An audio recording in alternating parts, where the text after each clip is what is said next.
এটা কিছুদিন আগের কাজ। এটা ড্রয়িং ভিডিও আপনারা দেখেছেন এবং এই ভিডিওতে আমি এখানে কোন কোন হ্যান্ড স্টিচ ইউজ করেছি সেই বিষয়ে ডিটেল বর্ণনা থাকবে।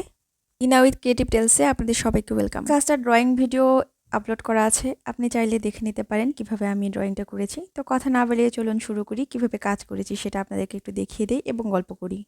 আমি এখানে যে স্টিচটা ইউজ করেছি ফুলের পাপড়িতে, সেখানে আমি 13 স্টিচ দিয়েছি। তো এটাকে অনেকে ফিশ বোন স্টিচের সাথে গুলিয়ে ফেলে।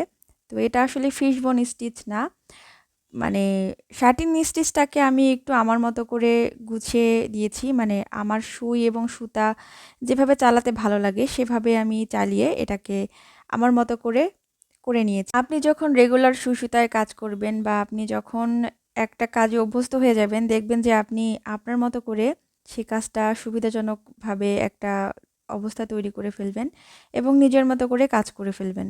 একটা শিল্পীর স্বকীয়তা আমরা এখানেই পাই। একেকজন মানুষ একেক রকম হয়ে থাকে, সেই সাথে কিন্তু হাতের কাজও একেক রকম হয়। একজনের হাতের কাজের সাথে আরেকজনের হাতের কাজ মিলবে না। মানে সৌন্দর্যের কথা বলছি আমি। একেকজনের হাতের কাজের সৌন্দর্য একেক রকমভাবে ফুটে ওঠে। যার জন্য তো আমরা Michael Angelo, Pablo Picasso, Leonardo da Vinci প্রত্যেকটা শিল্পী কিন্তু এক রকম স্বকীয় কাজ নিয়ে হাজির হয়েছে আমাদের সামনে এবং তাদের কাজগুলো দেখে আমরা খুবই অনুপ্রাণিত হই। সেই সাথে আমাদের দেশীয় শিল্পীরা আছেন, প্রতিযশা শিল্পীরা, জয়নুল আবেদিন, রফিকুন নবী, কাইয়ুম চৌধুরী। আরও অনেকেই আছেন, আমি এখন মনে করতে পারছি না। মানে আমার মাথায় এই কয়েকজন শিল্পীর নামই এলো, দেশীয় শিল্পীরা। তো প্রত্যেকটা কাজই কিন্তু অনন্য, কারণ প্রত্যেকটা মানুষ এক একটা গুণ নিয়ে জন্মায়। প্রত্যেকটা মানুষের কাজের ধরনও আলাদা হয়ে থাকে। মানে একই কাজ আপনাকে যদি করতে দেওয়া হয় বা আপনার আরেকটা ফ্রেন্ডকে করতে দেওয়া হলো, দেখবেন যে আপনি কাজটা করলেন একটা সৌন্দর্য হলো, আপনার ফ্রেন্ড সে কাজটা করলো সেটা সৌন্দর্য আর এক রকম হলো। বিষয়টা আসলে এরকম। ড্রয়িং, পেইন্টিং, হ্যান্ড স্কেচিং বা হ্যান্ড এমব্রয়ডারি এই কাজগুলো কিন্তু পাশাপাশি, একদমই পাশাপাশি। মানে একটা ছাড়া একটা কাজ কিন্তু অর্থহীন। ড্রয়িং ছাড়া কিন্তু হ্যান্ড এমব্রয়ডারি হবে না।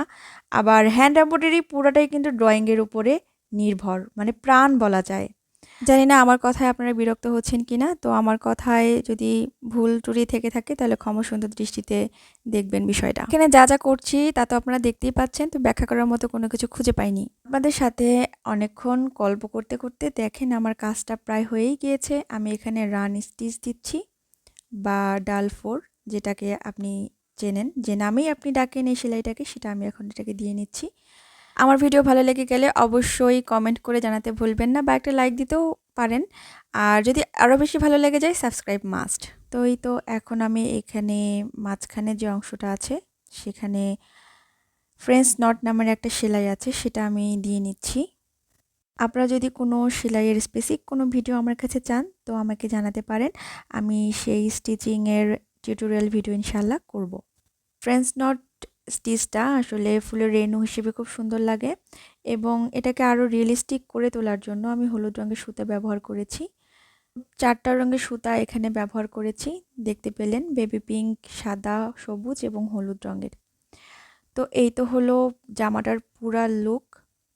তো ঠিক আছে, অন্য কোনো ভিডিওতে ইনশাল্লাহ দেখা হয়ে যাবে। টিল দেন আল্লাহ হাফেজ, টাটা।